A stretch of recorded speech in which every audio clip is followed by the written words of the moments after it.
Os sonhos mais lindos sonhei, de quimeras mil um castelo ergui.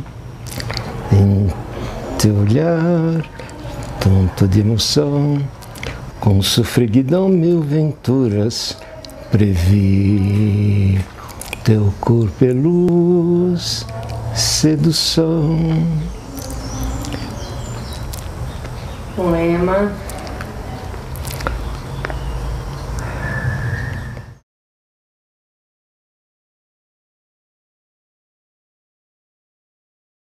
As piadas são repetidas, conta-se uma piada depois a outra na sequência, repete, chama para a mesma coisa mais de uma vez, né? Então o começo é muito leve, mais as pessoas próximas que acabam tendo essa percepção. A gente começou a ver alguma divagação aí, uma torneira aberta, um bico de fogão também, uma porta de geladeira, coisas assim, e ela dirigia. Ele começou a falhar a memória.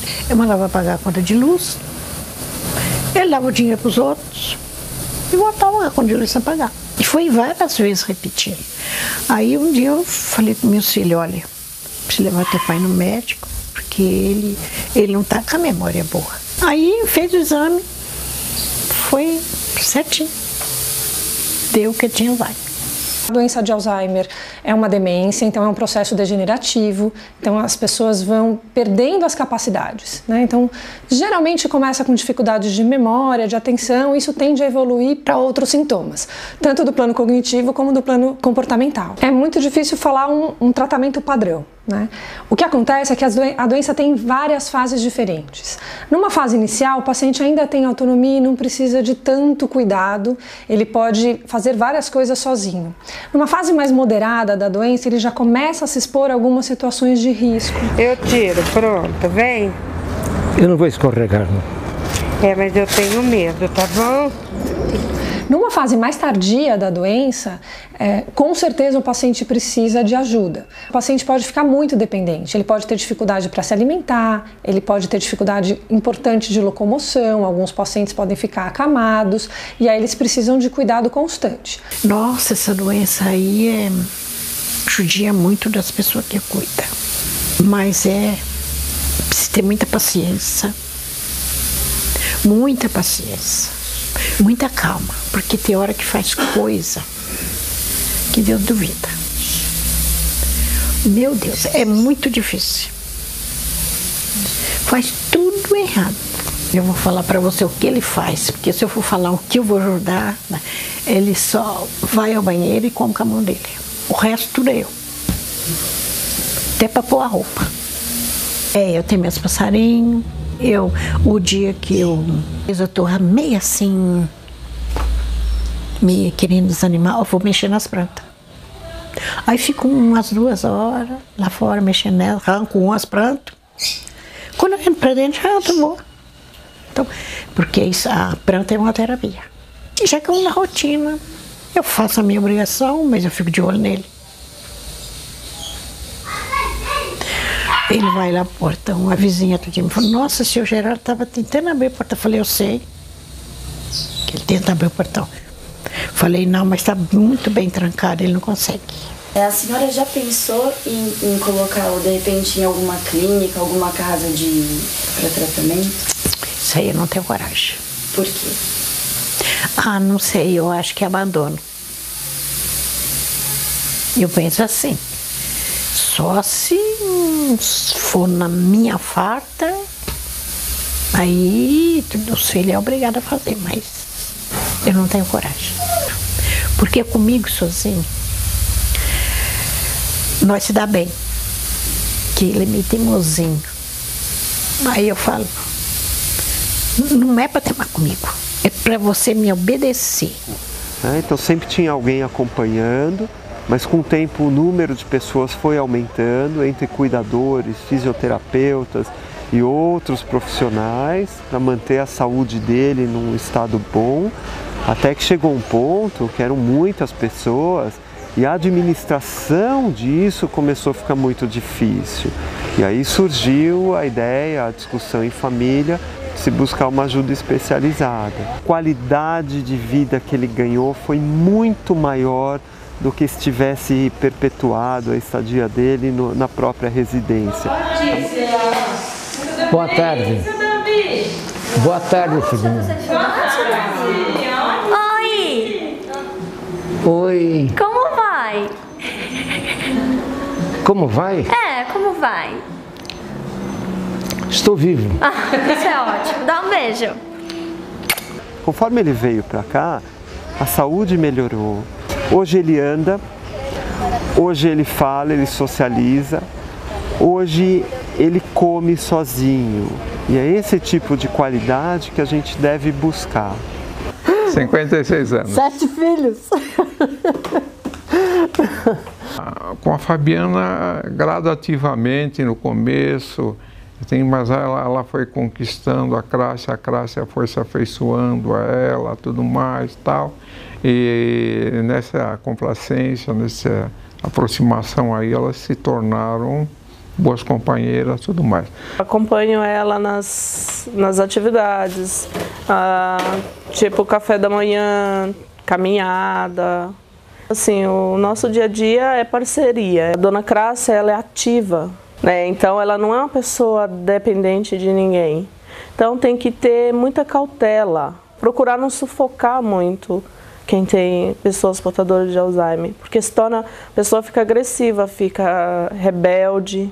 E ela sempre diz, comigo está tudo bem, eu sou um pouco esquecidinha só. Então isso ela fala assim, isso sempre. Sempre fui. Desde pequena. O cuidador, que tem um grau de parentesco bastante próximo, eu acho que é difícil, mas é comigo que ela dorme.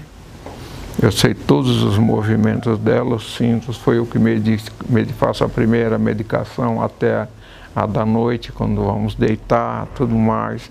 Foi uma coisa desconhecida. Eu encarei tranquilamente, pensando que fosse uma coisa até mais simples.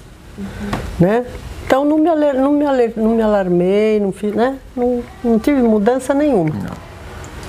Pensando que talvez fosse uma coisa muito leve. Primeiro as pessoas precisam conseguir aceitar a doença. E esse é um processo que parece muito simples. Você fala assim, eu aceito, tenho o diagnóstico, pronto, acabou. O processo de aceitação é um processo lento, difícil, porque ter alguém com doença de Alzheimer significa que essa pessoa vai ter uma mudança de papel na família, significa que as relações vão ficar diferentes e as pessoas não estão acostumadas com isso. Então, o primeiro processo é conseguir aceitar toda essa mudança, aceitar a perda e aprender a conviver com os sintomas. E é impossível fazer isso sozinho. O sofrimento da família ele é muito variável, né? Então, existem famílias que muitas pessoas auxiliam. Né? Existem famílias que tem um cuidador que fica muito sobrecarregado. Né? Então, ter alguém com quem dividir o cuidado para poder ter outros momentos, porque a pessoa faz um esforço enorme, o cuidador ele se desdobra para conseguir cuidar do paciente, é um trabalho muito pouco reconhecido e principalmente pelo paciente. Um paciente que já perdeu a memória, né, já não reconhece os próprios familiares, ele já está bastante comprometido e muito provavelmente ele não tem crítica sobre o próprio desempenho e nem sobre o empenho do familiar em relação a cuidar dele, né? O que significa que ele não liga muito. Já aconteceu dele esquecer da senhora alguma vez? Já. Assim?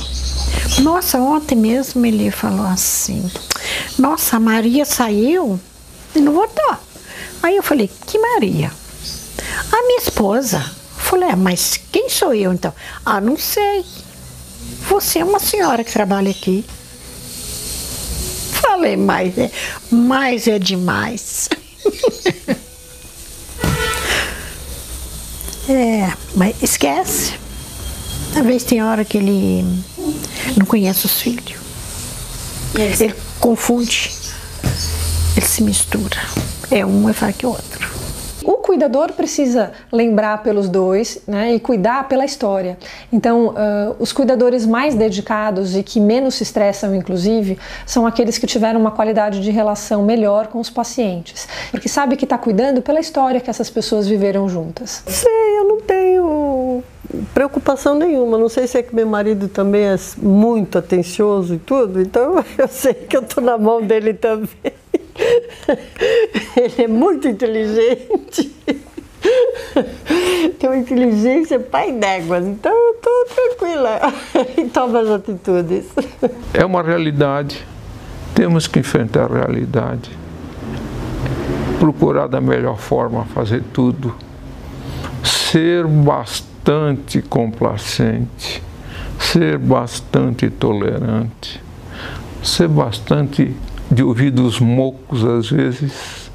Todas essas coisas aí são importantes porque o paciente ele está num estado dele de situação de um problema. Nós não estamos. E tudo que ele faz é de uma forma involuntária. Costumo dizer para ela que nós conversamos muito. E ela fica aí, que vocês estão falando de mim?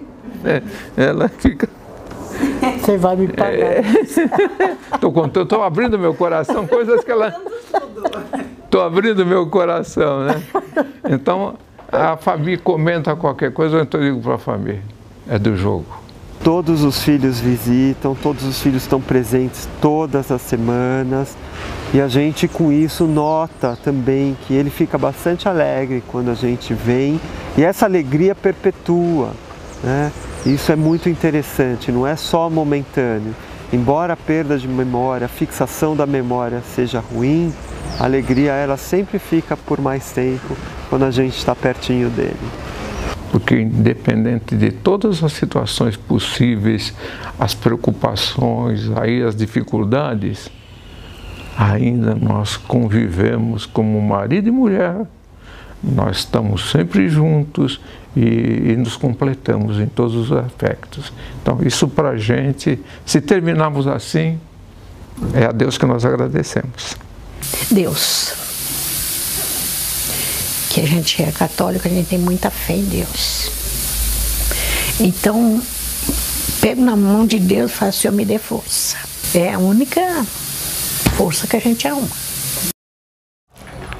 Teu corpo é luz, sedução, poema divino cheio de esplendor.